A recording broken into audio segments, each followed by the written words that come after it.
Chapter 037. Slow Burn. As the weeks went by, Zorian became increasingly bored with Mind Like Fire's lessons. While they continued to pay results in terms of his increasing mental combat proficiency, they were also very repetitive and had increasingly marginal results. It didn't help that his mental defenses were by now too good to be casually collapsed by his teacher, which meant that he no longer ended the lessons with a raging headache and an urge to lay down for a few hours. The lessons mostly just taxed his patience now, leaving him a bit tired and frustrated but otherwise ready to do something else. He decided to do just that. He had never really finished sounding out the rest of the Arania, wanting to get some basics of mental combat from the river navigators first, but he was becoming increasingly certain that Mind Like Fire was stalling him with her demands at mastery in order to avoid teaching him anything more advanced. His mental defenses were already good enough in his opinion, so there was no harm in giving the other webs a visit to see what their offer was. The Luminous Advocates were his first destination. They were, after all, supposed to be very interested in teaching someone like him, as well as hungry for resources he could provide. Unfortunately, that didn't quite work out. Their initial offer was utterly ridiculous, calling for Zorian to pay a simply staggering amount of money and magical artifacts. He didn't agree to that, of course, couldn't actually even if he wanted to, since the whole thing would cost twice as much as he had on his person. Even if he gathered all of his savings and sold every single mana crystal he'd found under Nyazovdveri, it still wouldn't be enough. It took more than 3 weeks to talk them into a more reasonable price, since they seemed to finally realize he was in a hurry. By that time the restart was already near its end. Undeterred, he tried to approach them again over the next 4 restarts, varying his approach, but in the end only managed to reduce the negotiation period by a couple of days. Admittedly, the few lessons he actually managed to finagle out of them really were top-notch. Not only did they give him some crucial advice in regards to strengthening his mental shell that really sped up his progress in Mind Like Fire's lessons, they also helped him hone other aspects of his psychic abilities. For instance, he was now capable of forming two-way telepathic links that allowed non-psychics to talk back to him mentally, as well as form links with multiple people at once. They even taught him how to better handle the information from divination spells which dumped their results directly into the mind of the caster. Some useful information that. Nonetheless, Zorian decided to give up on seeking their help after the 4th restart. While their help was useful, the sheer amount of time and nerves he lost arranging for said help to actually materialize made the whole thing a poor deal in his mind. It didn't help that they categorically refused to teach him memory manipulation unless he subjected himself to a total memory probe, courtesy of their elders, which made their web a bit of a dead end as far as he was concerned. Because that was basically never going to happen. Since negotiation with the Luminous Advocates involved a whole lot of waiting for the web to respond to his offers, Zorian had time to approach the Filigree Sages at the same time. They too took a lot of time to convince, although in their case it was because they were a suspicious bunch and also more than a little bit unhappy about him selling telepathic relays to the river navigators. Thankfully, the first time he managed to convince them to teach him, he immediately found a shortcut that allowed him to drastically cut down on the negotiation time necessary to convince them. All he had to do was demonstrate his proficiency with spell formulas and promise to help them adapt human techniques to their own webcraft. They cared about that a lot more than about any material trade goods, and so long as he did so it only took a week of negotiation before they agreed to teach him. Zorian was more than a little shocked when he was first shown an example of the Filigree Sage's webcraft.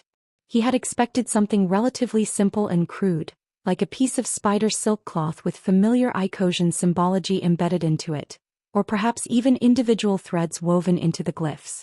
Instead, the Filigree Sage crafter he was to work with led him to a rectangular formation of stone pillars, in the middle of which was suspended a complex, multi-layered sphere made out of spider silk. The sphere glowed with pale white light in the darkness of the room, points of brighter lights constantly racing along this or that thread in a complicated dance that Zorian couldn't decipher. Every inch of its surface, as well as every inch of the inner layers too, he would later find out, was covered in glyphs. Unfamiliar, non-Icosian glyphs. And his guide claimed this was just one of the lesser practice spheres, since they weren't going to bring a potentially untrustworthy outsider anywhere near the real thing. He had realized at that point that he had bitten off far more than he could chew. Helping the Filigree Sages refine their webcraft basically required becoming adept in a whole different tradition of making spell formulas. A tradition that descended from the Icosian one, thus making the job much easier, but still. This was a task that could take years. Not something that you could do on the side while focusing on something else. He still gave it an honest try, mostly by completely giving up on rest and free time for several restarts. And the filigree sages seemed pleased by his work, but in the end he decided that he simply couldn't justify the spent effort to himself.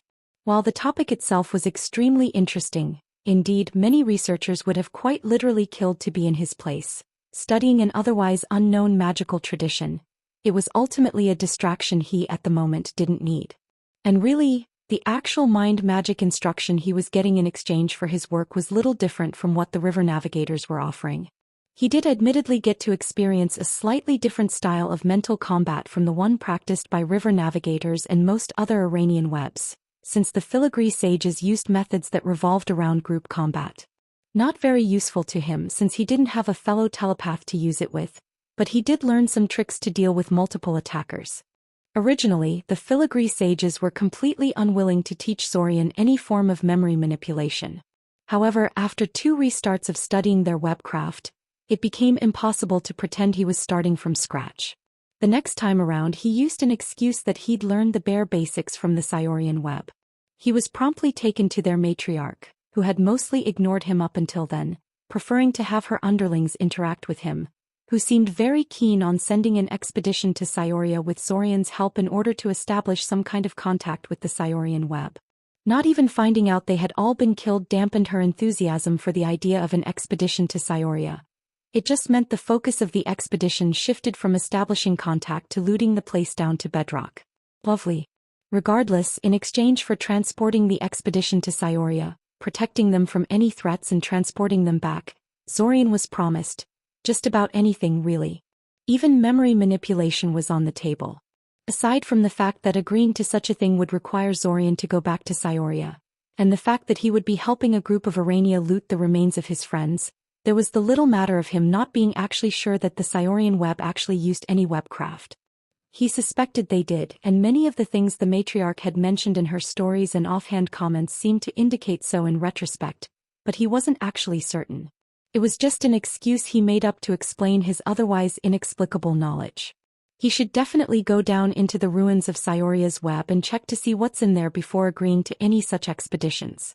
With the luminous advocates and the filigree sages essentially eliminated from the list of options, at least for the time being, Zorian was left with only 3 options to serve as an alternative to the river navigators. The 3 shady webs that the illustrious gem collectors had warned him about. Zorian was about to start approaching them when Mind Like Fire finally decided to move on from basic telepathic combat drills. Break.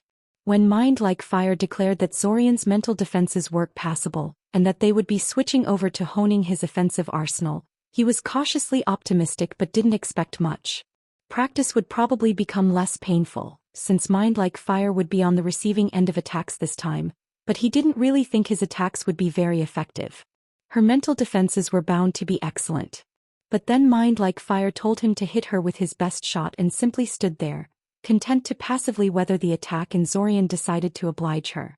He dumped a positively huge amount of mana into his next attack, the most he could manage without the entire thing losing cohesion, and slammed it straight into her mental shell. The results were beyond all of his expectations. Rather than simply bouncing off her mental shell like he had expected, the attack effortlessly blew her defenses away and slammed into her unprotected mind like a battering ram. She screeched in pain, spasming and flailing with her whole body, and for a brief while, there was pandemonium as other nearby Arania burst into the room to see what the fuss was about. Zorian tried to explain what had happened without the whole thing devolving into a fight. For a moment he was sure he would have to flee and was already clutching the recall rod in his hand to teleport away. But Mind Like Fire recovered in time to defuse the situation. She also insisted on continuing the lessons as if nothing notable had happened, and proceeded to shoo away all the other Arania that had come to her defense. Damnation, Mind Like Fire grumbled once they were alone again. Not only did I get taken down by a human rookie, but everyone saw it too. I won't live this one down for a long while. Sorry, tried Zorian. He wasn't sure what to even tell her in all honesty. Don't be, she said. It's my fault, really. Your inexperience has automatically put me in the mind of one of our young, and I foolishly assumed your attack would be like one of theirs. But while your skills at mental combat leave much to be desired, you are still a qualified mage with plenty of mana to burn and considerable experience in managing it. I should have let you face my best defenses and then lowered the strength afterwards. I should have waited to see what your strongest attack was like instead of making assumptions about how strong my shield needed to be. Let that be a lesson to you as well. Should you ever teach someone, it is always unwise to be arrogant and carelessly presumptuous, lest you get taken down by some precocious hatchling. He was not a freaking hatchling. He was only a year away from being legally recognized as an adult, and was already one if the time spent in the time loop was factored in. I didn't do anything permanent, did I? Zorian asked instead. No, of course not. Why do you think, I see that in my haste to bring your practical skills to a workable level, I have neglected some crucial bits of theory. Like what happens when an attacker manages to break through the defender's defenses. Bad things, tried Zorian. Yes, but perhaps not quite as bad as you'd think, she countered. To grossly simplify things, there are 4 main things one can do to an unshielded target. The first is to simply assault their mind telepathically, seeking to damage it. This is, in almost every case, simply a way to incapacitate the target for a while. It is very difficult to actually kill people through purely mental attacks. Usually such attacks simply cause a lot of pain and make the target lose consciousness for a while. Maybe quite a while, and they may suffer from headaches, confusion and amnesia for a time, but even then they are almost guaranteed to eventually recover. Oh, I didn't know that, Zorian admitted. He honestly thought that getting hit by a sufficiently powerful telepathic barrage could cripple you permanently. Then again, for a while could perhaps mean months or years, so still not something to take lightly. And he was pretty sure a pain-inducing attack could be easily adapted to an instrument of torture. So you were never in any permanent danger then, but you'll probably be hurting for a while. Yes, that is the short of it. And the other 3 things the attacker could do to the target? Zorian asked. Well, the second possibility is that the attacker extracts information out of the target, either by reading their thoughts or probing their memories. Reading thoughts is the easiest option, of course, but often ineffective. Arania, mages, and quite a few human civilians as well, have learned to maintain certain discipline over their surface thoughts, making it hard to pluck information out of their minds that way. That leaves deep memory reading, and this is not nearly as easy as it sounds, as most people have quite a lot of memories to sift through and can sense when someone is rooting through their heads and resist. Even non-psychics can resist deep memory scans, if they're strong-willed and the psychic isn't very practiced in the skill. Zorian remained silent. He had raised the possibility of being taught memory manipulation plenty of times in the past, and she had always told him he wasn't ready yet. He couldn't imagine her answer would be any different now.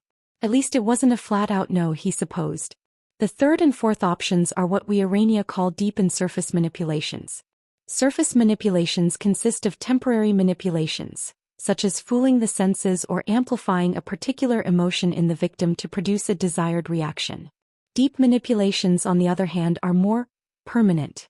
They consist of things such as modifying someone's memories, blanking out entire sections of their life, instilling lasting compulsions, or turning them into unaware sleeper agents. Deep techniques are what a lot of humans associate mind magic with, but they are actually rarely used. Such lasting mental alterations require the attacker to dive deep into the victim's mind and spend a lot of time tweaking things, making them hard and time-consuming to use. This is not something you use in a fight. This is something you do to a foe that has been decisively defeated and cannot strike back at you at all. Even among us Arania, it is considered something of a dark art. Few of us are proficient in its use. Zorian sighed. This is all leading up to an explanation about why you don't want to teach me any memory manipulation, isn't it? He said out loud. Yes and no, Mine Like Fire said carefully.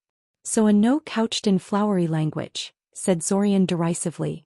Man, that's the 3rd refusal in a row. I'm going to have to find more webs to investigate. Oh, have you gone to other webs with this? She asked, not in the least bothered by his little outburst. Sounds like quite a story. You'll have to tell me about it later. But don't write us off yet.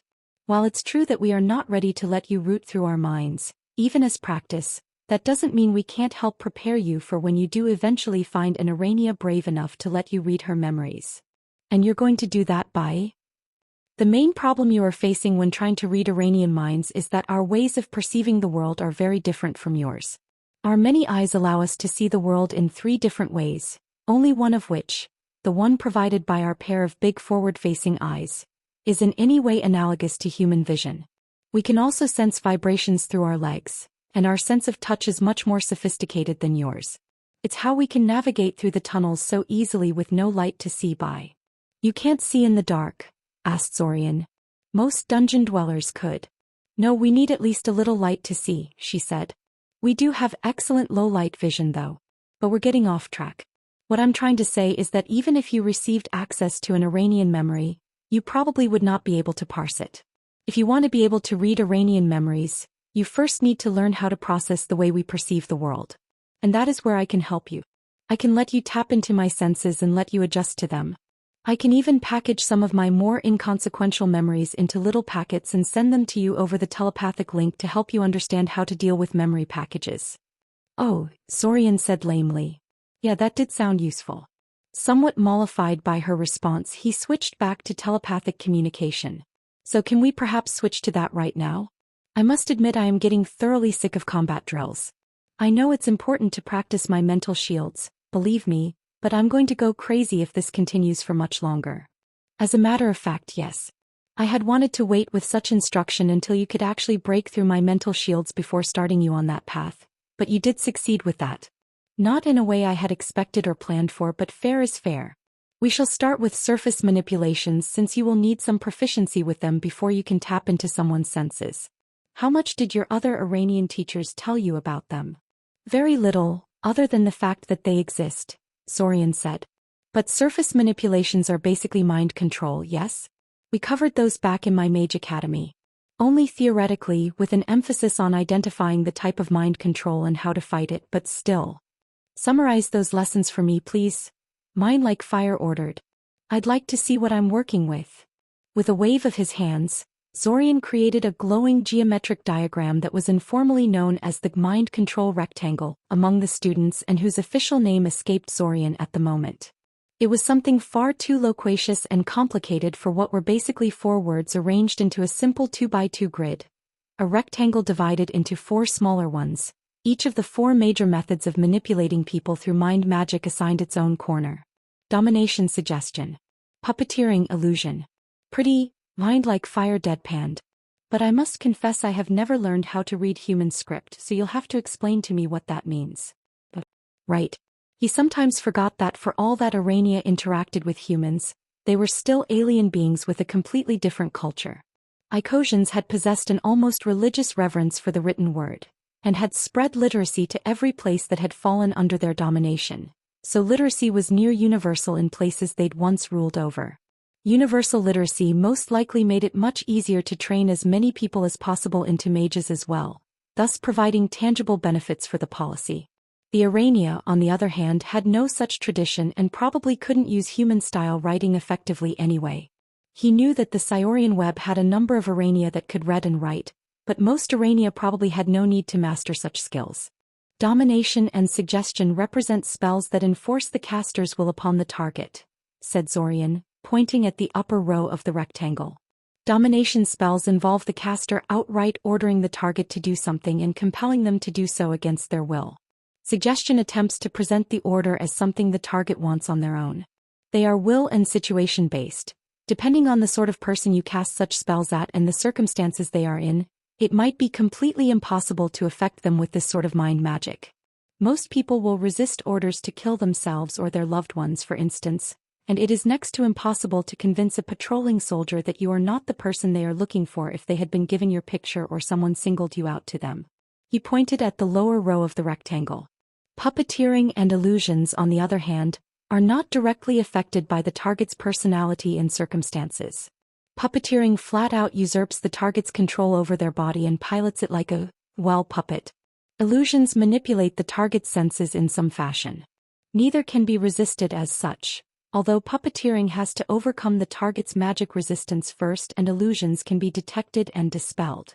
Zorian waved his hands again and the illusions split in half, separating the rectangle into left and right halves, domination and puppeteering on the left side, suggestion and illusion on the right side. Domination and puppeteering are forceful methods, he said. The target knows they are being targeted by a spell, and will usually be furious at the caster when it ends. As such, they are usually used in combat situations against people who are clear enemies to you. Suggestion and illusion are subtle methods. The target doesn't automatically become aware they have been affected, and in fact the goal is for them to remain unaware as long as possible. They are generally used for criminal and espionage purposes. Compulsion spells on the top, hijacking spells on the bottom, forceful spells on the left, and subtle spells on the right. Yep, he'd covered everything. He let the illusion evaporate into smoke and settled down to wait for Mind Like Fire's response. An interesting breakdown, she said. It has a sort of simplistic beauty to it. I'll have to remember that one. The reality is far more complex and less sharply defined, but we'll get to that later when it's actually relevant. I was never very big on spending time on theory, truth be told. We've wasted enough time on it today and I'd like to get started on something productive. The resulting lesson was exceptionally painful, reminding Zorian of his initial lessons with her, several restarts in the past ago, and despite her insistence she was being no harder on him than she was on any of her other students, Zorian knew the sudden ferocity of her lessons was her revenge for catching her off guard. On the bright side, she calmed down after a week of that. On the less bright side, he would have to piss her off like that on every subsequent restart as well, so he was looking at a week of painful headaches at the start of every restart. Sometimes you just couldn't win. Break. As it turned out, Mind Like Fire's statement about him being unable to understand Iranian senses turned out to be not just correct, but a vast understatement. Even after a full month of practice, he couldn't make heads or tails of Iranian senses. Even trying to limit his sensory tap into their vision alone left him dizzy and confused, and the less said of their sense of touch the better. They had a rudimentary sense of taste on their leg hairs. They tasted the ground they walked on. Why for the love of all that was holy would a species need to have an ability like that? It also put Novelty's habit of touching everything, him included, in an entirely new and unsettling light. Not that he'd learned nothing during the entire month. Mind Like Fire did manage to teach him how to affect the minds of others in minor ways. Some of these, like the ability to induce spasms and limb failure, he already knew how to produce, but not very consistently before he'd been lectured on the proper way of hijacking other people's nervous systems. Others, like inducing full body paralysis, lightly dampening or amplifying their emotions, subtly redirecting their attention away from things, or inducing failure of one or more of their senses, were wholly new to him. But while these things were all unquestionably useful, the total lack of progress on the one thing that he really had to master hit him hard. In the end, he reluctantly decided to consult the luminous advocates for help. As much as they annoyed him, they probably had an answer to his problem. He managed to short-circuit the negotiations with them only 2 weeks into the restart by simply paying their ridiculous price. It required spending day after day on exploration of the lower levels of Nyazovdveri's dungeon and selling everything of worth he had found there, but he did manage to talk them down to something halfway reasonable and then just pay them off. According to the luminous advocates, his main problem was that he was basically trying to take on too big of a challenge at once. For one thing, he was trying to tap into the senses of another while still retaining his own, forcing his mind to process different perspectives at once. And no, sitting still with his eyes closed was not nearly enough to get around that. In order to deal with that issue, the luminous advocates taught him how to turn his mental abilities inwards and shut off one or more of his senses, leaving only the foreign sensory stream for his mind to process. Their second suggestion was that he had to practice sensory tap on something easier first. Preferably his fellow humans, as their senses were closest to his own, but some of the more similar animals might also suffice. Only once he'd mastered the art of tapping into the senses of his fellow humans should he bother trying to tap into something as alien as an Arania. When Zorian tried to do just that by tapping into the senses of a random passerby in a nearby town, he realized they were completely correct. He nearly collapsed from disorientation, even though he was only tapping into familiar human senses this time. It would be a long time before he could move on to something more exotic than a human, it seemed, which presented him with something of a problem. While Zorian's mental abilities were currently good enough that he didn't fear discovery every time he used them on some random civilian, he could hardly guarantee that he would never mess up and reveal to his target that he was messing with their heads. And frankly, you could never really be sure that your target really was a random civilian. It was all too possible to step into the mind of some high-ranking mage good at blending in with the crowd, or to encounter a civilian trained to detect such intrusions. And the response of the Mage Guild to rogue mind mages was harsh. He didn't want a guild hunter team after him, even if the time loop would probably shield him from the worst of the consequences. And that was without even considering the moral dimension of the whole thing. Picking on innocent people for the sake of personal training was not the road he wanted to go on, and dismissing their plight as irrelevant due to the time loop struck him as an unhealthy attitude to have. He might have justified the whole thing to himself if it was just a matter of tapping into their senses, since that was mostly harmless, but the luminous advocates made it clear this wasn't the only skill he would have to practice on his fellow humans to get right. He would encounter the exact same issues when he tried to master memory manipulation. Even after accounting for their different senses, Iranian minds were sufficiently different that he would need to practice on something more similar to himself before he tried to interpret their memories. And practicing memory probes was neither safe, harmless, nor inconspicuous. He needed an acceptable target. Break. Zorian walked carefully through the streets of Syoria, scanning the crowds for any signs of hostility with every sense he had available. He had a feeling his tension and nervousness was very obvious to people around him, but then again he was hardly the only person who was nervous. The random monsters welling up from the dungeon had spooked many a native, and there was a sense of tension in the city that hadn't been there the last time he'd been in the city. This was his second recent visit to Syoria, and it was just as uneventful as his first. He had even deliberately walked into some back alleys and more isolated parts of the city to see if Red Robe or one of his agents would confront him once he was out of the public eye, but no such things happened. He wasn't even confronted by a band of rough-looking men trying to steal his belongings, like it usually happened in the trashy adventure novels he read from time to time. Sighing, he twisted the top of the recall rod hanging off his belt and was promptly teleported to the outskirts of the city. The location was totally unremarkable. It wasn't lived in and had been trapped to hell and back over the course of several weeks. Zorian could come and go as he pleased, but if the ward surrounding the area detected anyone other than him appearing inside, it would unleash a plethora of traps on the interloper, the nastiest and most lethal of traps that he had the capacity to make and install. He repeated the action 3 times in quick succession, recalling himself to 3 additional similar spots, walked off in a random direction for an hour or so and then finally teleported himself to his real destination. 2 days later, when no one tried to track him down to a small remote village he'd chosen for his current base, mostly because it was in the middle of nowhere with nothing but fields of wheat for miles in any direction, he finally breathed a sigh of relief, and promptly started planning his next foray into the city. Next time he was checking out the Arania ruins to see if Red Robe had put any tripwires there to alert him of intruders coming there. When Zorian first got the idea of going back to Syoria, he had immediately dismissed it as madness. He wasn't ready and acting prematurely could potentially ruin everything. However, the more he thought about it, the more he liked the idea. Red Robe clearly wasn't trying to locate him anymore. If he had been doing so, Zorian wouldn't have lasted nearly as long as he had, he was quite sure of that. Why Red Robe felt no need to locate him, when he clearly wanted to get rid of any rival time travelers, Zorian did not know. He'd feared that the other time traveler had maybe placed tripwires in Syoria to alert him when he came back. But even that seemed increasingly unlikely at this point. Zorian had been all over Syoria during his 2 brief forays into the city, even in parts of the academy, and nothing of note happened.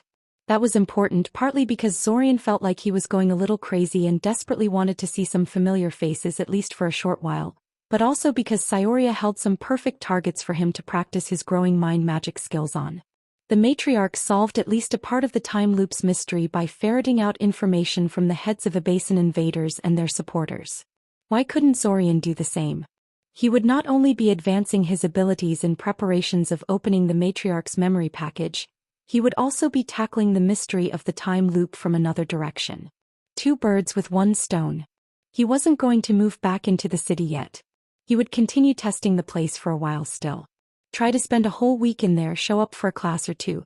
But if Red Robe's response turned out to be as non-existent as this, his long exile from the city was about to end. Zorian spent the next 3 restarts alternating between Mind Like Fire's lessons and making forays into Syoria. He was never attacked while in Syoria, not even when he combed through the Iranian corpse-filled settlement in one of the restarts. A part of him felt that was highly suspicious, but ultimately it didn't keep him away from the place. Especially since he was starting to reach the limits of what Mind Like Fire was willing to teach him. His mental defenses were top-notch and his ability to strike back at hostile minds was nothing to scoff at either. Even Mind Like Fire admitted she actually had to take him seriously these days. She had taught him all of the simple tricks and basic techniques she dared give him access to, and he was even getting the hang of tapping into Iranian senses. The luminous advocates were right, it went a whole lot easier after he had mastered the art of tapping into purely human senses first. If he wanted to get any benefit from her teachings, he would have to spend a few restarts practicing deep memory scans on humans first. Of course, that would require finding an Irania that was willing to teach him even the basics of such memory scans. Mind Like Fire's reaction to that was a firm refusal, since that would involve lowering all of her defenses and letting Zorian dive deep into her private memories. Even among themselves, the Irania considered such an act to be one of great trust and significance. It didn't help that when Mind Like Fire challenged Zorian to provide similar access to his own memories to her, he had little choice but to say no. He did know that the filigree sages were willing to play along if he let them loot the Scioria settlement, but Zorian had been unable to find much in the way of webcraft when he searched the settlement in one of his brief forays, so he wasn't sure whether that would actually work out at all. Then, near the end of the last restart, something interesting happened. Zorian had gotten permission from Bridge of Moonlight to stay in the River Navigator's main settlement for a while after he helped them dig up a brand new cavern with alteration spells, and was present in the Matriarch's chamber when a messenger from the Yellow Cavern Guardians arrived to plead with the River Navigator's Matriarch for help. The Yellow Cavern Guardians, he had found, were on the verge of extinction. A few days before the start of the time loop, the caverns from which they got their name, and which their survival and prosperity depended on, had been taken over by some huge monster from the deeper levels of the dungeon. The creature was too magic-resistant to be affected with mind magic, extremely tough and also regenerated. Roughly a week and a half into the restart, the Yellow Cavern Guardians were starting to get desperate. In an attempt to retake their cavern, they had decided to launch an all-out attack, seeking to drive the monster off. It was an utter disaster, and the Yellow Cavern Guardians lost both their matriarch and her two successors/assistants/somethings. Now leaderless as well as desperate, the Yellow Cavern Guardians went into a panic. While they claimed they'd deliberated things, but Zorian knew how to read between the lines, before begging for help from anyone they thought would listen. Sadly for them, the River Navigators had no intention of messing around with a creature capable of taking on an entire Iranian web and winning. Fortunately for them, Zorian was not nearly so intimidated. The last time he'd offered aid, he'd been rudely refused. But last time he'd asked at the start of the restart, when their leadership had still been alive and believed they could handle things. They had probably been more worried about him taking advantage of their momentary weakness and had not felt they needed all the help they could get. Now that their leadership was dead, however, they were not in a position to be nearly as picky. He didn't even have to ask. The messenger approached him with a plea for help on her own, after Bridge of Moonlight blew the messenger off and she'd realized that Zorian was there. After hammering out some basic agreement, which could be summarized as "we'll agree to anything, just give us back our cavern," Zorian recalled himself and the messenger to the recall stone he had left on the surface and then immediately teleported them to where he knew the Yellow Cavern Guardians were. The messenger seemed shocked he knew where to find them without her guidance, and a bit disoriented from the rapid succession of teleporting, but she recovered quickly and led him to what passed as leadership of their web for the moment. Several hours later, he found himself at the entrance to a vast cave overgrown with a fungal forest. A pair of Yellow Cavern Guardians guards, watching him from deeper into the access tunnel. Supposedly they were ready to intervene if he ran into trouble at any point, but he was pretty sure they were just going to stay on their asses if he got attacked, and then if he lost, mournfully report he had tragically ended up as Monster Chow before they could do anything. They seemed terrified even to be there. Zorian created a floating eye out of ectoplasm and sent it deeper into the cave to get some basic sense of its contents and layout. His recent practice with tapping into other people's senses made processing what the eye was sending him child's play, and he no longer had to close his eyes to use it. He had to admit one thing: the cavern was simply breathtaking. It was huge and almost entirely covered with a dizzying variety of giant mushrooms. The more familiar umbrella mushrooms existed between ones that resembled leafless trees and long fleshy spikes and berries. Looking over them, Zorian even spotted several that appeared to be whitish plants rather than mushrooms, complete with small flowers and atrophied leaves. The largest of them glowed with a faint blue light that suffused the entire cavern with weak, shadowy light. Underground forests like this one were treasure troves of information and interesting alchemical ingredients, and were highly sought after by both humans and dungeon denizens. And this one was both huge and largely unspoiled. No wonder the Yellow Cavern Guardians were so protective of it. His appreciation of the view was quickly interrupted, however. The monster wasn't hard to find. It was right in the center of the cave, sitting like a king in a small, shallow lake situated there. Well, shallow in a relative sense. Zorian could have submerged himself easily in its center, but it was barely a puddle for the monster who towered over the waters. It looked like a giant frog, albeit one whose mother had mated with a troll and which was then raised solely on muscle growth potions from the day it was born. Knobby, dark green skin covered a creature that was at least 5 meters tall, even while crouching, and its limbs were thick and practically bursting at the seams from the sheer muscles it was sporting. Oh, and they ended in huge sharp claws rather than suction cups. One of the frog thing's eyes swiveled in its socket to focus on Zorian's ectoplasmic eye, noticing the intruder, but the creature remained motionless and eventually returned to its silent vigil, ignoring the sensor.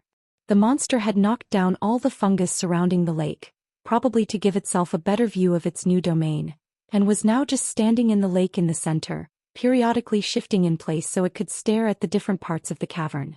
Zorian dismissed the sensor and turned to the 2 guards behind him. "I'm going to need a few days to prepare," he said. 3 days before the end of the restart, Zorian was ready to try and kill the giant frog monster that had driven the Yellow Cavern Guardians out of their home. His plan was simple: fire. Lots and lots of fire. When he finally arrived at the cavern entrance, he first made sure the frog thing was still where he had last left it. It was.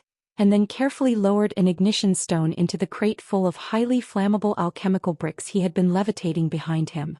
Once that was done, he created an illusion around the crate to make it look like an arania and sent it floating along the ground towards the monster. He trailed after the crate under the guise of invisibility, a huge, solid steel golem trailing beside him.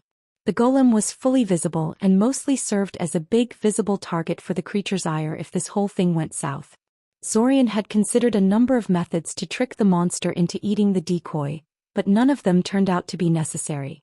It seemed that the claims of the Yellow Cavern Guardians about how the creature loved eating arania were spot on, because the creature barely even looked at the disguised crate before attacking. A long, ropey, blood-red tongue lashed out at the crate with dizzying speed, reeling it into its wide-open maw in the blink of an eye. The moment the frog thing's mouth snapped shut, Zorian sent a mana burst at the ignition stone in the crate, causing the whole thing to blow up in its mouth. The resulting scream was quite possibly the most disturbing sound he'd ever heard in his entire life. It wasn't a croak or anything even remotely frog-like. Sounded like a whole herd of pigs being slaughtered messily over and over and over again. The frog thing vomited a stream of fire, blood and bile, trying to expel the offending substance to no avail. Zorian had specifically chosen an alchemical product whose fire clung to the surface like glue, and no matter how hard it tried, it could not remove the burning gunk that covered its insides. Truthfully, its attempt to vomit out the compound was only making things worse. It would have had more luck by keeping its mouth shut and trying to starve the fire of oxygen.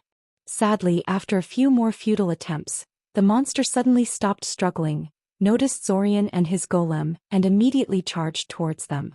Zorian silently motioned for his golem to meet the creature's charge with one of its own, not even questioning how the creature knew he was there. Dungeon denizens had all kinds of ridiculous abilities and senses, especially powerful ones like these. He sent a wave of force at the creature's feet, managing to trip it up a bit and allowing his golem to slam its metal fist straight into its face. Though much bigger than his creation, the creature seemed momentarily stunned at the hit and didn't have enough time to dodge when Zorian hit it with a massive fireball. Annoyingly, it still wasn't dead. It screamed again, scorched from both inside and outside, its eyes reduced to ruined husks by the fireball. But it still found enough strength to tear apart his golem, which he had spent ages crafting and reinforcing, in a flurry of violence. It ripped both of its arms out of their sockets, snapped the main body in half and flung the pieces into the distance. The armless remains of the upper torso impacted the ground not far from Zorian, but he remained silent and still, hoping to avoid notice. It would have been nice to say that what followed next was some epic battle where he bravely strode forth to finish the monster once and for all, but in truth he simply evaded the creature's notice and waited as it rampaged throughout the forest for a while, looking for more targets. The loss of its vision seemed to really hurt it, and it never even came close to detecting his location. At some point it simply stopped and keeled over, finally dead after having succumbed to its many wounds. Still, a victory was a victory, wasn't it? His guards had fled from their posts at some point in the battle, so Zorian slowly made his way towards the Yellow Cavern Guardians' temporary camp to give them the good news. Break. The two Yellow Cavern Guardians that came to check up if he was telling the truth stared silently at the charred corpse of the frog thing that had nearly ruined them. Zorian tried to be respectful and wait for them come to terms with the fact that he had actually succeeded in killing it, but after 5 minutes he was really starting to get impatient. And annoyed. It wasn't that unbelievable that he'd succeeded at this, surely? He cleared his throat, finally getting their attention. About my payment, he began. Break. Zorian's eyes abruptly shot open as a sharp pain erupted from his stomach. His whole body convulsed, buckling against the object that fell on him, and suddenly he was wide awake, not a trace of drowsiness in his mind. Good morning, brother. An annoyingly cheerful voice sounded right on top of him. Morning, morning, morning. Zorian sighed. He really wished that not all of his restarts began this way. Good morning to you too, Kiri, he said politely. Mind getting off me? She pretended to think about it. Nope. I think I'll stay like this for a while. That's unfortunate, he said blandly. You know you're going back to academy today, right? She asked him. How could I forget, he responded. The real question is, do you want to come with me? Kiriel's eyes expanded comically, like those of a particularly startled cat. Really? I wouldn't have asked if I wasn't certain, Zorian said. 5 minutes later, Zorian managed to distract an ecstatic Kiriel with an illusionary bird and get her to stop babbling and start packing her luggage. He, on the other hand, was ready. He had learned the basics of deep mental scanning from the Yellow Cavern Guardian's last restart. He was certain that simply being in Cyoria wasn't dangerous in itself, and he had a rough plan of where to go from now on. It was time to visit his old academy again. Chapter 038. Return to Cyoria. Zorian's previous experiences with riding the train to Cyoria alongside Kiriel hadn't been very encouraging. She always started excited and curious, staring intently at the passing landscape and commenting on anything that caught her interest, but that didn't last very long. There just wasn't all that much to see on the route to Cyoria, so she quickly got bored of looking through the compartment window and turned to the only other source of entertainment left to her, him. And he was hard-pressed to entertain her throughout the entire ride. That was back when he had been unwilling to use his rising shaping skills to do magic on the train, though. This time he decided he simply didn't care about the risk of discovery. He could find no detection ward on the compartment they were in, and even if they did catch him in the act somehow, they would probably just slap him with a small fine and a lecture. It would be annoying but better than listening to Kiriel whine about being bored for several hours. Plus, this way he got to practice his spellcasting while inhibited by a shaping disruption ward, something he had already been planning to try. That was how Zorian found himself levitating a sphere of water in front of him, a ring of pens and erasers orbiting around it in a diffuse, slowly revolving ring. It was hard despite the seeming triviality of it all. This wasn't just him stacking a bunch of easy beginner spells to get a neat effect. He was performing an act of unstructured magic, treating the whole thing like a very complicated shaping exercise.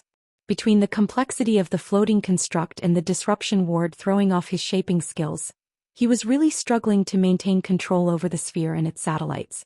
He was pretty sure this was his absolute limit in terms of mana shaping skills, so he should probably make a frog. Kiriel challenged.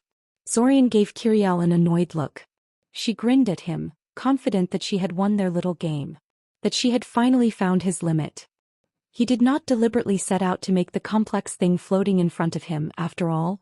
It had started out as a much smaller sphere with a mere 2 pens circling around it, and Zorian had fully intended for it to stay that way until Kiriel started challenging him to make it more difficult. After he emptied the entire contents of his water bottle and used up all of the pens and erasers they both had in their possessions, he was certain she would have had to concede his victory. He broke eye contact with her and focused on the floating construct in front of him. Trying to shape the floating water into anything other than the sphere it was now would be insanely hard. Telekinetically controlling water was far, far harder than doing the same with solid objects, and he would be hard-pressed to sculpt it into complex shapes even if he was outside of a disruption ward and had no ring of small objects to serve as an additional distraction. But he'd be damned if he was just going to roll over and admit defeat to his little sister just because of that. Over the next 15 minutes, he slowly shaped the blob of water into a sculpture of a frog, as detailed and convincing as he could manage it. In other words, not very. He did have a burst of inspiration halfway through, though, and decided to depict the frog monster he saved the Yellow Cavern Guardians from in the previous restart instead of a normal one. Unfortunately, Kiriel didn't think much of his efforts. "That's a pretty weird frog," she declared. "It's a Yellow Cavern Devil frog," said Zorian, shamelessly making things up. He had no idea what that monster was called or if it even had an official name to begin with. "Huge, vicious things with a penchant for eating little girls." "That's stupid. You're just making things up," she accused. "Just admit you lost." "Bah, you asked for a frog and I made one." "It's not my fault you are not knowledgeable enough in the diverse and fascinating world of magical amphibians. Let me put this away and then I'll tell you about Sumrak the mage and the story of how he saved a secret society of mages from one of the aforementioned devil frogs." Before Kiriel could complain too much, Zorian hurriedly set about dismantling the construct in front of him before his rapidly degrading control unraveled completely, letting the pens and erasers float down on the empty seat beside him and pouring the water back into its bottle. That done, he launched into a somewhat modified account of his battle against the frog monster. Well, okay, heavily modified. In Zorian's story, the Yellow Cavern Guardians were a group of reclusive human mages that lived in the far north, practicing spider magic. And the adventurer Sumrak confronted the frog monster head-on with his awesome magical might instead of resorting to traps and subterfuge. It made for a more impressive story that way. Kiriel seemed skeptical of the story at first, but when Zorian started using detailed illusions to demonstrate the events he was talking about, her suspiciousness melted away and she paid rapt attention to the story. Zorian didn't know whether to be amused or outraged that she was so entranced by the illusions. They were, well, not quite easy but nothing special either. The floating ball of water and school supplies he had made earlier on her prompting had taken much more skill and effort to create. He was tempted to chalk it up to her ignorance of what a true display of magical expertise looked like, but he suspected that even if she knew how to judge the difficulty properly, she still likely wouldn't have cared. He had noticed during previous restarts that she loved illusionism the most out of the magical disciplines he had shown her. Maybe it appealed to her inner artist? The train announcer declared that they were arriving to Corsa, forcing Zorian to cut the story short just before Sumrak succeeded in fighting his way through the devil frog's innumerable spawn and confronted the monster in the cavernous home to which it had cravenly fled when it lost its last bout with the adventuring mage. And of course Kiriel was having none of that. She was fine with waiting while people were streaming into the train and looking into compartments to find a seat. But with everyone now settled down and the train moving again, she demanded he continue with the story. The problem was that Ivory had decided to join them in the compartment in the meantime, and Zorian felt just a tiny bit apprehensive about showcasing his abilities in front of her. An apprehension that Kiriel didn't empathize with in the slightest. "You can't stop now, not when the story is so near the ending," she complained. "Well, so long as I refrain from using my air visual aids," tried Zorian. "No," Kiriel pleaded. "That was the best part of the story." Zorian threw a significant glance towards Ivory, hoping that Kiriel would take the message. She did, sort of, though she didn't react to the information the way he hoped she would. "Oh come on, the nice lady won't snitch on you for doing magic in the train," Kiriel declared out loud. She then turned towards the startled Ivory and gave her the most soulful puppy eyes look she could muster. "You wouldn't do that, would you?" Ivory mumbled, fidgeting uncomfortably in her seat. "What? Though the train had countermeasures to stop spell casting?" "It does?" asked Kiriel, surprised. "It does," Zorian confirmed. "No point in playing dumb now. They just disrupt spellcasting though, not make it impossible. You can work around it if you're good enough." "And you're that good?" Ivory asked uncertainly. Zorian shrugged, offering no other response. To Kiriel's delight, he then proceeded to finish the story he had been telling, pretty illusions included. He noticed that Ivory had set aside her book to listen as well. She also tried to discreetly cast a few simple spells when she thought he wasn't looking, and then frowned when she failed to overcome the disruption ward. She was probably just curious about the level of skill needed to overcome the ward. He thought about scanning her surface thoughts to find out what she was thinking, but decided not to after giving it some thought. The risk of getting caught in the act was minimal, since Mind Like Fire had taught him how to stealthily test for presence of mental defenses, but getting into the habit of casually invading the minds of everyone around him struck him as a bad idea. He left Ivory to her experiment and focused back to Kiriel and the story he was telling. Once he was done with the story, Ivory promptly struck up a conversation with the two of them. She admitted that she didn't care much about the story itself, especially since she only caught the tail end of it, but she was very impressed by his ability to overcome the train's wards. Especially once she learned he was only starting his 3rd year at the academy. Eventually they arrived in Cyoria, however, and went their separate ways. Before they said their goodbyes, however, Ivory nervously told him to drop by the library sometime in the next week in order to discuss something. Well, whatever, he had intended to raid the library for more spells in this restart anyway. He might as well see what she wanted from him while he was at it. I think she likes you, Kiriel said when they were alone. Nah, she's head over heels for Fortov, said Zorian. What? Kiriel asked, baffled. Her and Fortov? No way. Well, I didn't say they're together, Zorian clarified. Just that she has a crush on him. How do you know that? Kiriel asked suspiciously. Ancient magical secrets? Tried Zorian. Kiriel gave him a deadpan look. Fine. I'll tell you later when we arrive at our new lodgings. It's not something we should discuss out in the open. Even as he conversed with his little sister, Zorian paid attention to what his mind sense was telling him while they moved through the crowds.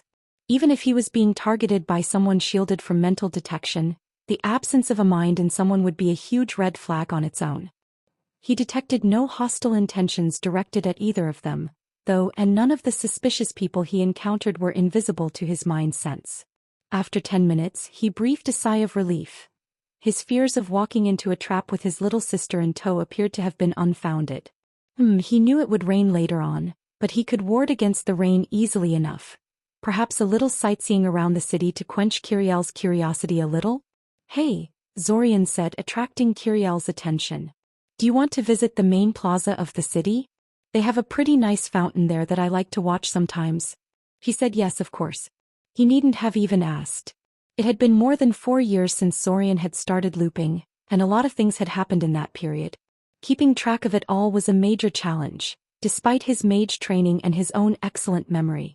Being absent from Cyoria for nearly a year and a half in order to escape Red Robe's scrutiny certainly didn't help in this regard, and many of the minor details and specifics of how a normal restart was supposed to go had faded from his mind during his long absence. It should not be very surprising then that he'd totally forgotten what happened the last time he tried to reach the fountain at the beginning of a restart. After all, he hadn't tried it since that very first fateful restart that got him included into the time loop. Thus, when the two of them finally stumbled upon the swarm of cephalic rats blocking their path, Zorian was caught just as off guard by it as he was the previous time. He wasn't as defenseless as he was back then though, and he nearly burned them all to a crisp before he stopped himself. He was pretty sure that him killing the swarm would put him on the invaders' radar, and therefore on Red Robe's radar as well, so the smartest move would be to simply retreat like he did back in his first restart. He felt the swarm testing his mental defenses and responded by strengthening his defenses and striking back. The attack stopped, but his counterattack did very little to the collective mind of the swarm. The group mind was thoroughly unshielded, probably because any mental shell would interfere with its internal telepathic network. But his counterattack merely knocked out a couple of individual rats instead of doing any significant damage. He wondered. He felt a spike of terror from Kiriel as she finally realized what she was looking at, and realized he really shouldn't be playing around with these things. He was probably immune to anything they may dish out, but she wasn't. He fired off a weak flamethrower at the closest part of the swarm to make them back off a little and then immediately turned around, grabbed Kiriel and fled. The rats didn't follow, much like how they didn't follow him the first time he encountered them. They probably didn't want to attract attention any more than he did, though that did raise the question of what the hell they were doing blocking off one of Cyoria's major roads in broad daylight. Something to look into eventually. While they ran, he idly marveled about how fortunate it was that he'd never replicated that first meeting with the cephalic rats before he had met the Arania. They would have undoubtedly read his mind, and there was a good chance they would have found out about the time loop from his thoughts. Even if they dismissed the time travel stuff as delusion, they would have definitely been interested in him knowing about the invasion. Can we still go see the fountain? Kiriel asked once they had retreated sufficiently and she'd had a chance to catch her breath and calm down. Yeah, I know an alternative route, said Zorian, pointing towards a nearby park. Wait, hadn't he tried that in the first restart and encountered some kind of problem? He was pretty sure he had. What kind of, the bicycle girl. He had totally forgotten about her. Oh well, that wasn't really a problem, he would just get her bicycle out of the water really quickly and they would be on their way. Kiriel got unusually quiet when they encountered the little crying girl and hung back while he talked to her. He got the girl's bike out of the creek with trivial ease, simply placing his hand over the bridge and wiling the bike to rise into his grasp. It took more time to calm the girl down a little and get her to tell him what she was upset about than it did to actually retrieve it. He used a couple of spells to dry the bike off and clean all the grime that had accumulated on it, simply because he could and saw no reason not to. He suspected the bike was cleaner now than it was before it had fallen into the creek. There, said Zorian proudly. Your bike is clean, intact and out of the creek. You can stop crying now, okay? Okay, she sniffed, rubbing her eyes. Thank you. Don't mention it, Zorian said. Well, we should get going now, so take care. I think it's going to rain soon, so you should probably head home as well. Come on, brother, don't be mean.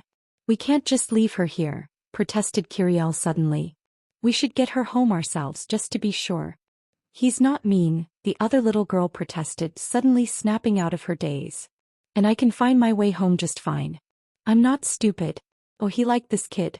It wasn't often that someone defended him in preference to Kiriel. Well, I'm glad that someone is not automatically assuming the worst of me, said Zorian, giving a sideways glance towards Kiriel. She rolled her eyes at him. I am sure that Kiriel didn't mean anything like that, though. She was just worried for you since you still looked pretty upset. I only got the bike yesterday and Mother told me to be careful with it because they couldn't afford a new one and I... Hey, it's all right, said Zorian quickly, interrupting her story. She looked like she was going to cry again. You got it back. All's well that ends well. But maybe we really should accompany you home at least until you calm down a little. Yeah. Kiriel piped in. We can talk on the way and get to know each other. I just moved in here and it would be nice to have a friend my age. What's your name anyway? I'm Kiriel and this guy here that got your bike out of the river is my brother Zorian. Notchka, she said. But, I don't want to make you late. We were just going to see the fountain, nothing really important. Kiriel waved her off. We can do that anytime. Come on, show us where you live. The walk to Notchka's house was a short one. She lived pretty close to the park, which was the reason her parents had let her go there all alone. Still pretty strange for parents to be so hands-off about their child's whereabouts. But Zorian's parents were the same with him, so he didn't pry. He didn't say much of anything really, but that was okay because Kiriel talked plenty enough for both of them. Notchka herself was shy and nervous, constantly watching her surroundings and jumping at every unusual sound, but she did warm up to Kiriel by the time they had reached her house. She was 8, a year younger than Kiriel, and was also fairly new to Cyoria. Her family had arrived into the city a couple of months ago, and she didn't have any friends her age either. Great. He was pretty sure he knew where this was going. Zorian once again tried to disengage from the whole situation once they got Notchka to her destination, but failed. Notchka's mother saw them arriving and insisted they come inside, and he didn't want to be impolite. He figured the woman had every right to be curious about a couple of strangers walking around with her daughter in tow, so they should at least allay her fears a little before leaving. Notchka hurriedly gave her an account of the situation the moment they were inside. Though in her story the bike didn't end up in the creek, but was instead stuck in a rope trap that happened to be in the park for some reason. Notchka kind of glossed over that part and moved on to Zorian helping her get it down from the tree. Yeah, Notchka was a terrible liar.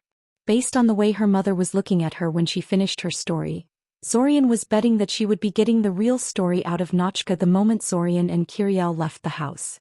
Notchka's mother, who Zorian learned was named Ray, was honestly a little scary to Zorian. She didn't look frightening.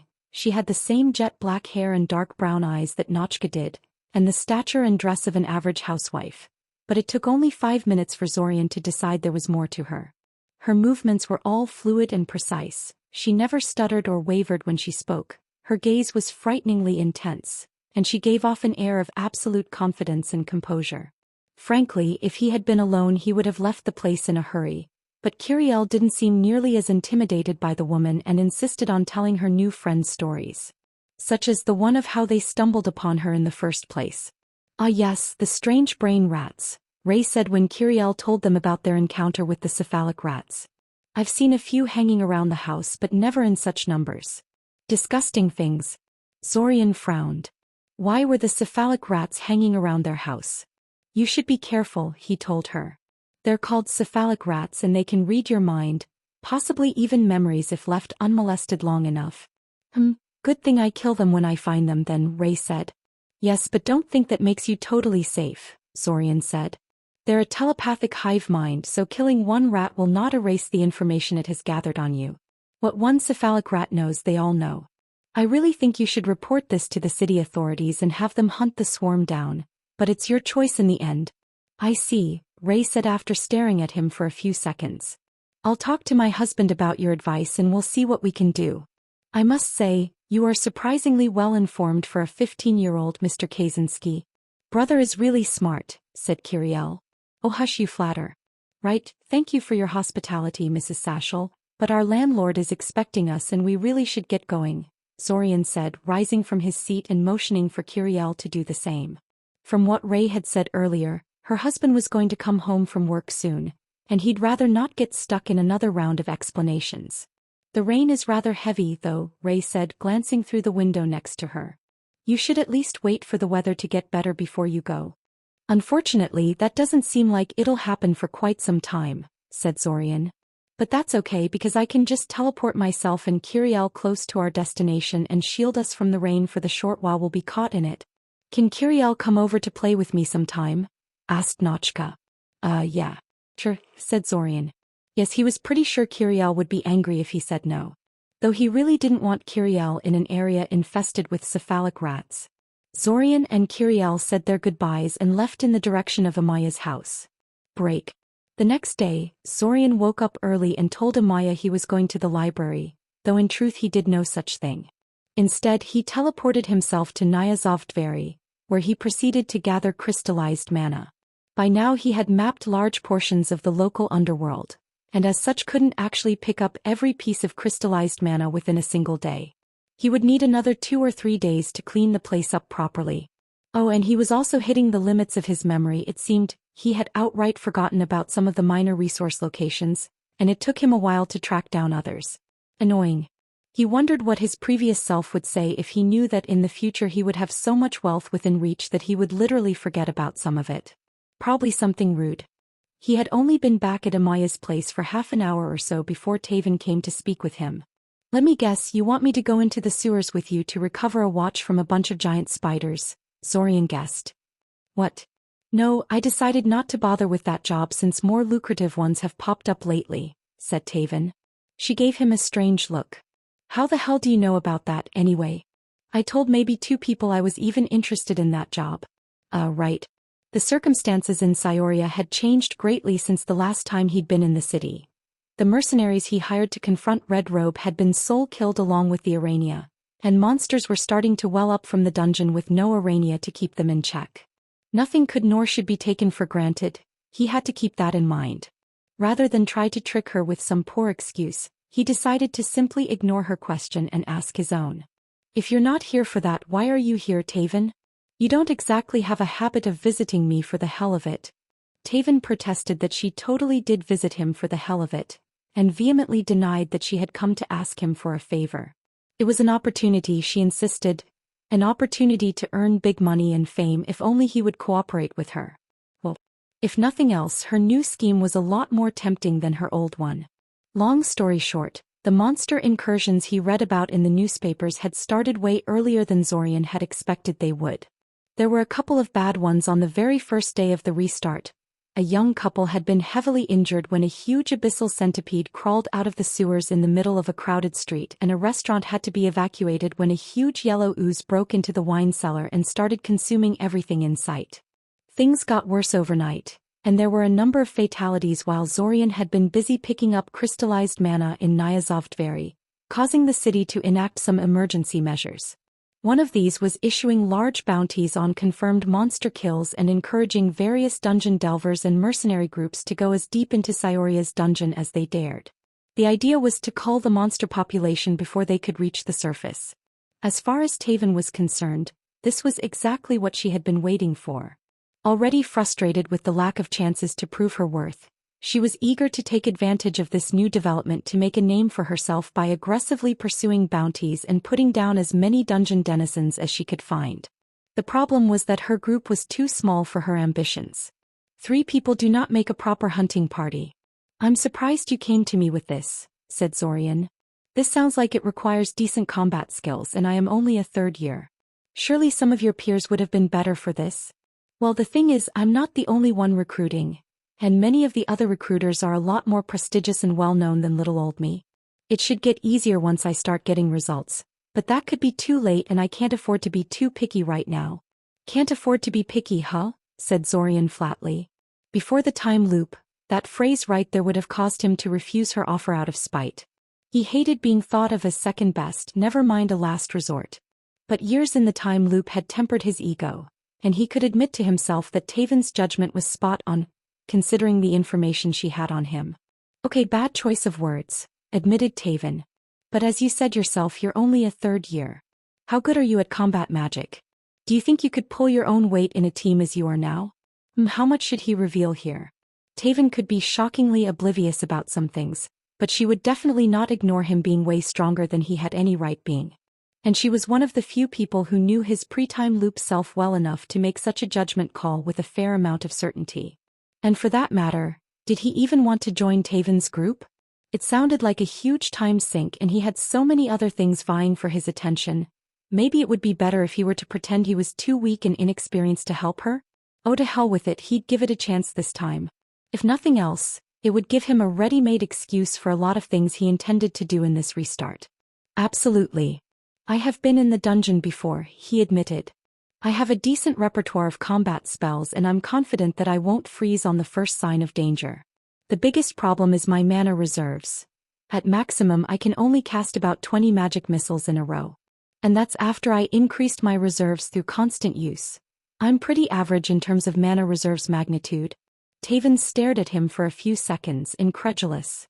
"You've been in the dungeon before?" she finally asked. "I'm surprised you got permission for that. The academy sure didn't want to give me one before I was well into my 4th year." "I didn't say anything about asking permission," said Zorian. "Zorian? What, like you've never done anything like that?" challenged Zorian. "Well, maybe once or twice," Taven admitted. "But it doesn't sound like this was an occasional occurrence for you. Getting your mana reserves that high must have involved some pretty intense practice, considering where you started from. That sounds pretty dangerous." "Sometimes a man has to take chances," Zorian quoted in Taven's voice. "I do believe you're the one who told me that, Taven." "I was talking about romance and you know it," she protested. "Why couldn't you take my advice about that instead?" "I did take your advice," thought Zorian sourly to himself. "I got laughed in my face for my trouble. Why are you lecturing me about this? You should be overjoyed your desperate ploy had worked," he said instead. "Do you want me in your damn team or not?" I do, Taven quickly assured him. She pulled out a sheet of paper from her bag and set it down on the table in front of him. "I guess you're right, this isn't really important right now. Why don't you just fill out this membership form and I'll give you a rundown of what I had planned for tomorrow." Break. Over the next couple of days Zorian went on regular forays into Sioria's underworld with Taven, Yurik and Oren. He quickly realized that his combat skills weren't really the most valuable thing he brought to the whole operation. The combined might of Taven and her 2 old teammates was usually enough to destroy any threat they encountered, with Zorian only called to fight when one of those 3 ended up low on mana and needed to rest for a while. No, the biggest benefits he brought to the table were a detailed map of a huge chunk of Sioria's underworld, courtesy of the matriarch's last message, and a decent proficiency in divination that allowed him to scout the areas in front of them and track down any specific target they were pursuing. Without him there to direct the rest of the group, they would have probably spent most of their time wandering aimlessly in search of something to fight. Those 3 were dangerously over-specialized for direct combat in Zorian's opinion. While down in the dungeon he took the opportunity to scout the invaders' underground bases that he was aware of, trying to see how they were dealing with this kind of increased activity and scrutiny of Cyoria's underworld.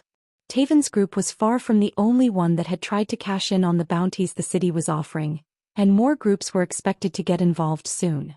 What he found was that the invaders had retreated somewhat, abandoning several of their more exposed bases completely and leaving only token forces in many others.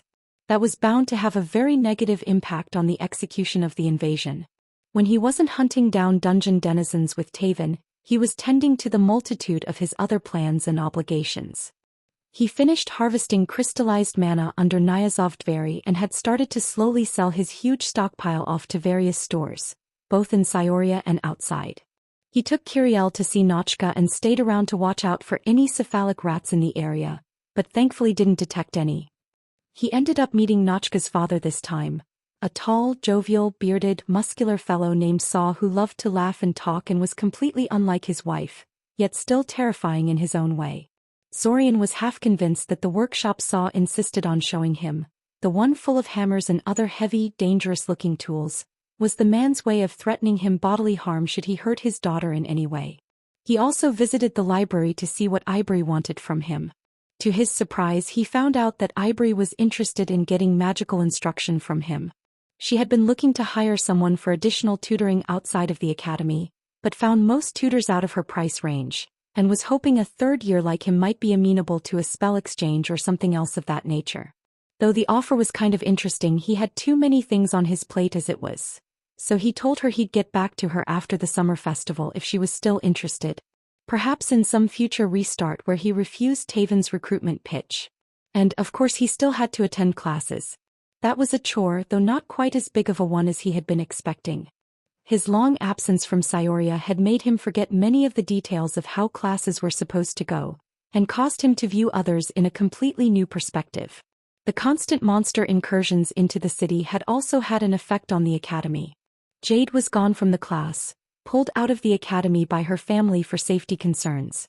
Zack was gone too, of course, and since nobody, except Zorian, knew the real reason for his absence, most people assumed he had been similarly pulled out for safety reasons and sent out of Cyoria.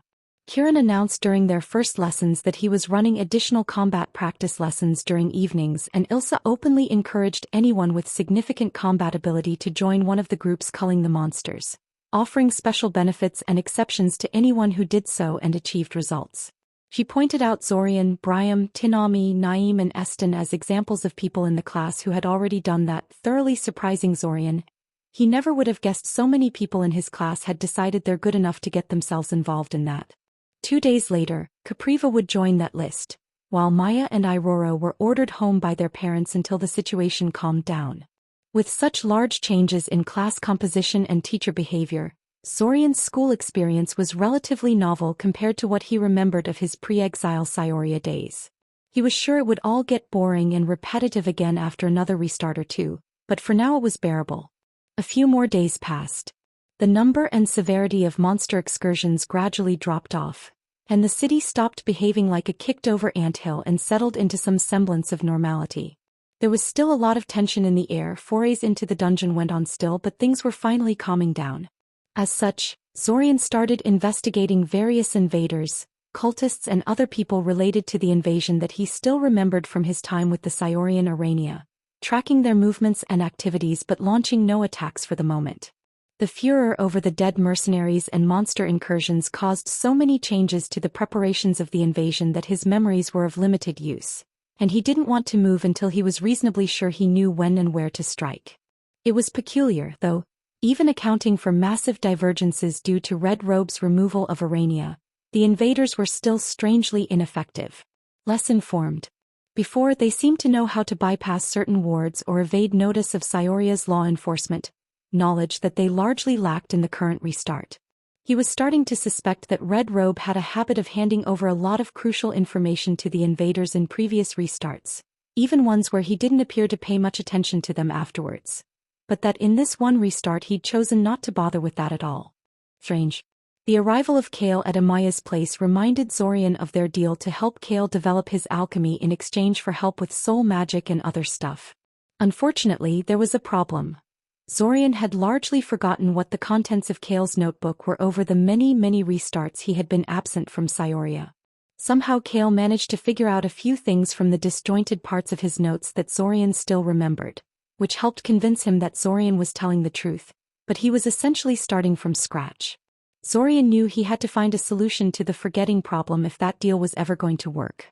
Without constant reinforcement in every restart, he would forget again, and the amount of information he had to memorize was only going to increase with each restart, making the task harder. And that wasn't just the issue with Kale's potion recipes either. He had been having trouble remembering the layout of Nyazov-Dveri resource deposits, some of the minor details of previous restarts, such as his meeting with Notchka, had completely slipped from his memory, and he had a feeling that remembering the vast amount of information about invaders in Cyoria he was currently gathering was going to be a major issue in the future. He needed a better way to remember things, and he needed it soon. He would have to set aside the upcoming weekend to see if he could figure something out. He knocked on Svim's door and dutifully waited for the man to invite him in. "Come in," Svim called out from inside, and Zorian quickly entered the man's office and sat down when instructed to do so. "Show me your basic 3, Svim ordered. Zorian did so, silently, efficiently, and without complaint.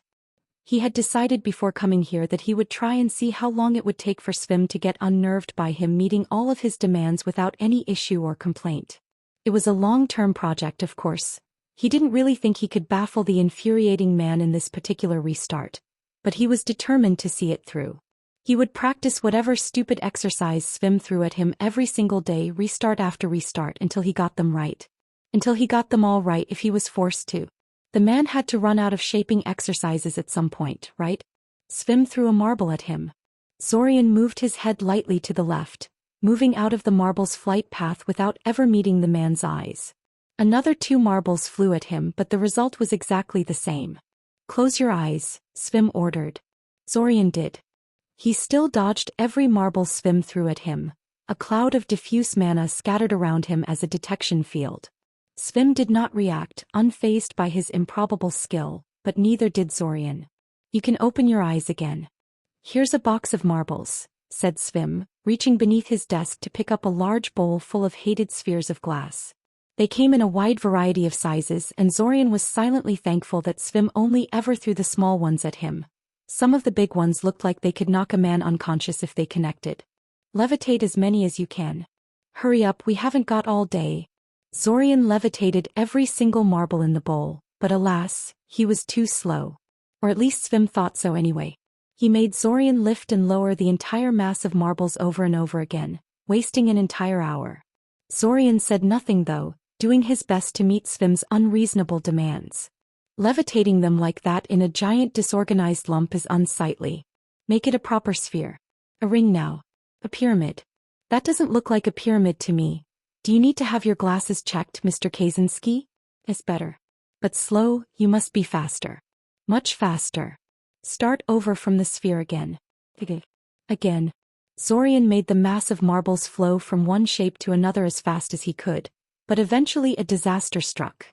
He lost control of the exercise and the entire mass went crashing down onto the table.